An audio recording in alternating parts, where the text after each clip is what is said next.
Portion പക്കോടയുടെ രണ്ടാമത്തെ ദിനത്തിലേക്കാണ് നമ്മൾ കിടക്കുന്നത്.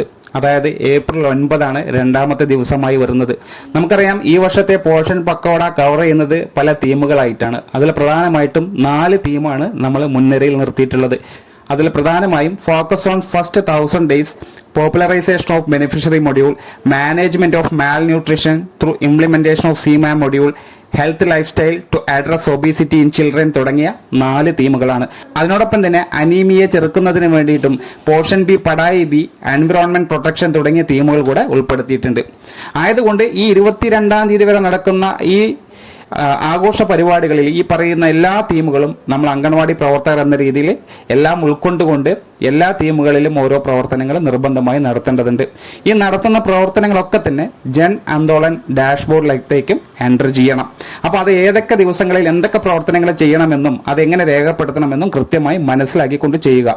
നമ്മൾ ഇന്ന് നടത്തിയ പരിപാടികൾ നമ്മൾ ഇന്ന് ജൻ ആന്തോളൻ ഡാഷ്ബോർഡിലേക്ക് എൻ്റർ ചെയ്തിട്ടുണ്ടാവും. ഇനി നാളെ നടത്താൻ പോകുന്ന പരിപാടി എന്താണെന്ന് കൃത്യമായി മനസ്സിലാക്കുക. നമുക്ക് നാളെ അംഗൻവാടിയിൽ വരുന്ന പ്രീ സ്കൂൾ കുട്ടികളെ ഉൾപ്പെടുത്തിക്കൊണ്ടിട്ടുള്ള പരിപാടി നമുക്ക് ആസൂത്രണം ചെയ്യാൻ സാധിക്കും. ഇതിൽ പ്രധാനമായിട്ടും പോഷൻ ബി, പടായി ബി എന്ന ഹെഡിലൂടെ നമുക്ക് നടത്തേണ്ട പരിപാടിയെ കുറിച്ചിട്ടാണ് ഇനി പറയാൻ പോകുന്നത്. ഈ പോഷൻ ബി, പടായി ബിയുടെ ഹെഡിൽ നമുക്ക് ടോയത്തോൺ എന്ന ആക്ടിവിറ്റി സെലക്ട് ചെയ്ത് നമുക്ക് പരിപാടികൾ ആസൂത്രണം ചെയ്യാം. എന്താണ് ടോയത്തോൺ എന്നുള്ളത് ആദ്യം മനസ്സിലാക്കുക. ടോയത്തോൺ എന്ന് പറഞ്ഞാൽ നമുക്ക് എളുപ്പത്തിൽ ലോക്കലി അവൈലബിൾ ആയിട്ടുള്ള സാധനങ്ങൾ കൊണ്ട് കളിപ്പാട്ടങ്ങൾ ഉണ്ടാക്കി കുട്ടികൾക്ക് കൊടുക്കാനും അത് എങ്ങനെയാണ് ആ കളിപ്പാട്ടങ്ങൾ ഉണ്ടാക്കിയതെന്നും എന്നുള്ളതിനെ കുറിച്ചിട്ടുള്ള ഒരു വിവരണം കൂടി കുട്ടികൾക്ക് കൊടുക്കാൻ സാധിക്കും. അതായത് നമുക്ക് തെങ്ങിന്റെ ഓല കൊണ്ടാണ് ഇപ്പോൾ ഒരു പന്ത് ഉണ്ടാക്കുന്നതെങ്കിൽ, അല്ലെങ്കിൽ ഒരു ബാഗ് ഉണ്ടാക്കുന്നതെങ്കിൽ, ഒരു കിളി ഉണ്ടാക്കുന്നതെങ്കിൽ, എന്താണെങ്കിലും അത് എങ്ങനെ ഉണ്ടാക്കുന്നു, അത് ഏത് രൂപത്തിൽ ഉപയോഗിക്കണം എന്നുള്ളതിനെ കുറിച്ചൊക്കെ കുട്ടികളോട് വിവരണം നടത്തുക. ഒപ്പം തന്നെ ഈ തെങ്ങിൽ നിന്ന് കിട്ടുന്ന മറ്റു ഗുണങ്ങൾ എന്തൊക്കെയാണെന്ന് കൂടി ഒരു ക്ലാസ് കൊടുത്തിട്ടായിരിക്കും നമ്മൾ ഈ പ്രവർത്തനങ്ങളൊക്കെ ചെയ്യേണ്ടത്. അതുകൊണ്ട് തന്നെ ആ കുട്ടിക്ക് ആ തെങ്ങിനെ കുറിച്ചും അതിൽ നിന്ന് കിട്ടുന്ന റിസോഴ്സിനെ കുറിച്ചും എല്ലാം ഒരു അവബോധം ഉണ്ടാക്കാൻ കഴിയും. അപ്പോൾ ഇത്തരം രീതിയിലാണ് പോഷൻ ബി, പടായി ബി എന്ന ഹെഡിലൂടെ നമ്മൾ ഓരോ കാര്യങ്ങളും ആസൂത്രണം ചെയ്യേണ്ടത്. അങ്ങനെ ചെയ്ത് കഴിഞ്ഞ് ഓരോ കുട്ടിക്കും കളിപ്പാട്ടങ്ങൾ നിർമ്മിച്ച് അതിൻ്റെയൊക്കെ ഫോട്ടോ ഉണ്ടാക്കുന്നതും എടുക്കുന്നതും അത് നമ്മൾ ഒരു ഫോട്ടോ ആക്കി നിങ്ങളുടെ ഫോണിനകത്തേക്ക് സേവ് ചെയ്ത് വെക്കണം. അങ്ങനെ സേവ് ചെയ്ത് വെക്കുന്ന ഫോട്ടോ 2 MB കൂടാതെ സൂക്ഷിക്കണം. കാരണം നമുക്ക് ജൻ ആന്തോളൻ ഡാഷ്ബോർഡ് എൻട്രിക്കകത്ത് പരമാവധി 2 MB ആണ് സൈസ് പറയുന്നത്. ആ ഫോട്ടോ അപ്ലോഡ് ആവണമെന്നുണ്ടെങ്കിൽ 2 MB താഴെ ആവണം. അത് കൃത്യമായി ടീച്ചേഴ്സ് ശ്രദ്ധിച്ച് ഒരു ഫോട്ടോ എടുത്ത് സേവ് ചെയ്യുക. അല്ലെങ്കിൽ 5-6 ഫോട്ടോ എടുത്തിട്ടുണ്ടെങ്കിൽ അതെല്ലാം കൊളാഷ് ആക്കി നിങ്ങളുടെ ഫോണിനകത്തേക്ക് സേവ് ചെയ്യുക. അതിനുശേഷം നമ്മൾ ഇനി പറയുന്ന രൂപത്തിൽ നിങ്ങൾ ജൻ ആന്തോളൻ ഡാഷ്ബോർഡിനകത്തേക്ക് എൻ്റർ ചെയ്യാം. നമുക്ക് പ്രൊജക്റ്റിൽ നിന്ന് അനുവദിച്ച് തരുന്ന യൂസർ നെയിമും പാസ്വേഡും എൻ്റർ ചെയ്ത് നിങ്ങളുടെ സെക്ടർ തലം സെലക്ട് ചെയ്തിട്ട് വേണം ബാക്കിയുള്ള പ്രവർത്തനങ്ങൾ ചെയ്യാൻ. നമുക്കറിയാം 22-ാം തീയതി വരെ നടക്കുന്ന പ്രവർത്തനങ്ങളിൽ പല തീമുകളായി പല ആക്ടിവിറ്റികളാണ് നമ്മൾ ചെയ്യുന്നത്.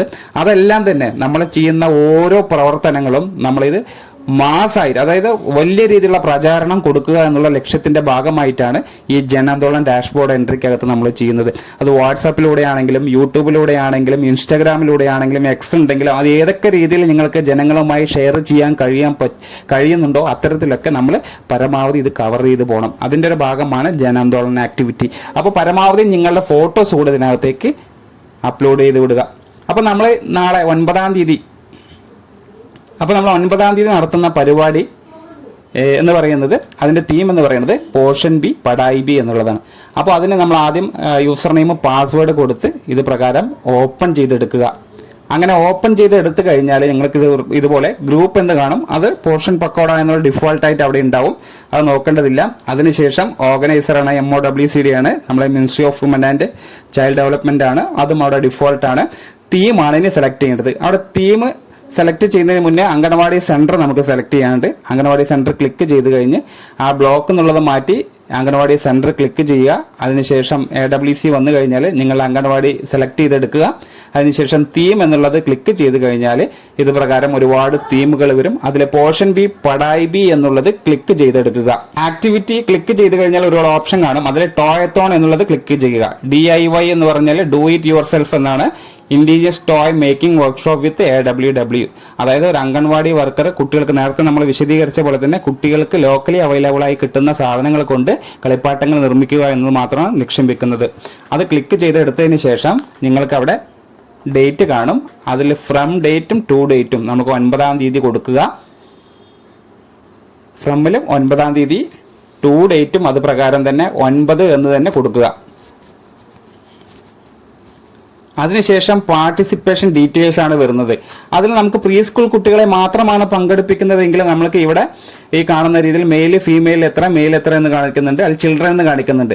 അപ്പോൾ ആദ്യ ഭാഗങ്ങളിൽ അഡൽട്ട് വലിയ കുട്ടികളില്ല എന്നുണ്ടെങ്കിൽ അവിടെയൊക്കെ 0 എന്ന് നമുക്ക് മാർക്ക് ചെയ്യുക. അതിനുശേഷം ചിൽഡ്രൻ എന്ന് കാണുന്ന ഭാഗത്ത് പ്രീ സ്കൂളിൽ വരുന്ന ആൺകുട്ടികൾ എത്ര, ചിലപ്പോൾ 6 ആണെങ്കിൽ 6 എന്ന് കൊടുക്കുക, ഫീമെയിൽ നോക്കുകയാണെങ്കിൽ 8 എന്നുണ്ടെങ്കിൽ 8 എന്ന് കൊടുക്കുക. അതിന് താഴെ AG കുട്ടികൾ ഈ പരിപാടിയിൽ പങ്കെടുക്കുന്നുണ്ടെങ്കിൽ അഥവാ പങ്കെടുത്തിട്ടുണ്ടെങ്കിൽ എത്ര കുട്ടികൾ എന്നുള്ളത് നമുക്ക് അവിടെ മാർക്ക് ചെയ്യാൻ സാധിക്കും. അങ്ങനെ മാർക്ക് ചെയ്ത് വന്നു കഴിഞ്ഞാൽ അവിടെ ടോട്ടൽ എന്ന കോളം നിങ്ങൾ ശ്രദ്ധിക്കുക. ഈ ഭാഗത്ത് ഓട്ടോമാറ്റിക് ആയിട്ട് നിങ്ങൾ മുകളിൽ കൊടുത്ത പാർട്ടിസിപ്പൻസിന്റെ ടോട്ടൽ എണ്ണം, അതായത് എത്ര പാർട്ടിസിപ്പന്റ് ആണ് നിങ്ങൾ കൊടുത്തത് അതിന്റെ ടോട്ടൽ എണ്ണം അവിടെ കാണാൻ സാധിക്കും. അതിനുശേഷം താഴെ വന്നു കഴിഞ്ഞാൽ അപ്ലോഡ് ഫയലാണ് അവിടെ കാണുന്നത്. നിങ്ങൾക്ക് വീഡിയോ ആണെങ്കിലും അപ്ലോഡ് ചെയ്യുക, ഇമേജ് ആണെങ്കിൽ നിങ്ങൾക്ക് അപ്ലോഡ് ചെയ്യാൻ കഴിയും. വീഡിയോ ആണെങ്കിൽ ഈ ഭാഗത്ത് നിങ്ങൾ ക്ലിക്ക് ചെയ്താൽ വീഡിയോ നമുക്ക് അപ്ലോഡ് ചെയ്യാൻ സാധിക്കും. അല്ല നോർമലി ഇമേജ് ആണ് നിങ്ങൾ കൊടുക്കുന്നതെങ്കിൽ ഇത് ക്ലിക്ക് ചെയ്ത് ഇമേജ് ബ്രൗസ് ഫയൽസ് എന്ന ഭാഗം ക്ലിക്ക് ചെയ്ത് കഴിഞ്ഞാൽ നിങ്ങളുടെ ഗാലറിയിലോട്ട് പോകും. അവിടെ നിങ്ങൾ സേവ് ചെയ്ത് വെച്ച ഫോട്ടോ ക്ലിക്ക് ചെയ്താൽ അപ്ലോഡായി വരും. പ്രത്യേകം ശ്രദ്ധിക്കുക, 2 MB കൂടാൻ പാടുള്ളതല്ല. അതിനുശേഷം ഡിസ്ക്രിപ്ഷൻ ബോക്സ് ഒന്ന് ശ്രദ്ധിക്കുക. ഈ ഡിസ്ക്രിപ്ഷൻ ബോക്സിൽ ജസ്റ്റ് ഒന്ന് ക്ലിക്ക് ചെയ്ത് കഴിഞ്ഞാൽ ഇന്നത്തെ പ്രവർത്തനം എന്താണ് എന്നുള്ളത് നിങ്ങൾക്ക് ഇവിടെ രേഖപ്പെടുത്താൻ പറ്റും. ഇപ്പം നമ്മൾ ഇവിടെ ഇന്നത്തെ പ്രവർത്തനം രേഖപ്പെടുത്താൻ പോകുന്നത് ടോയ്സ് മേക്കിംഗ്. അത്ര മതി, ചെറിയ രൂപത്തിൽ നിങ്ങൾ അവിടെ രേഖപ്പെടുത്തിയാൽ മതി. ടോയ്സ് മേക്കിംഗ് വിത്ത് പ്രീ സ്കൂൾ ചിൽഡ്രൻ എന്ന് മാത്രം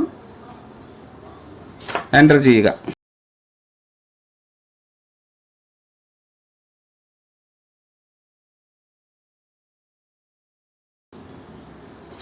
അതിനുശേഷം നിങ്ങളൊന്ന് മുകളിലോട്ട് പോയി നോക്കുക, നിങ്ങൾ രേഖപ്പെടുത്തിയതൊക്കെ കറക്റ്റ് ആണോ എന്ന് ഒന്നുകൂടെ ചെക്ക് ചെയ്യണത് നല്ലതായിരിക്കും.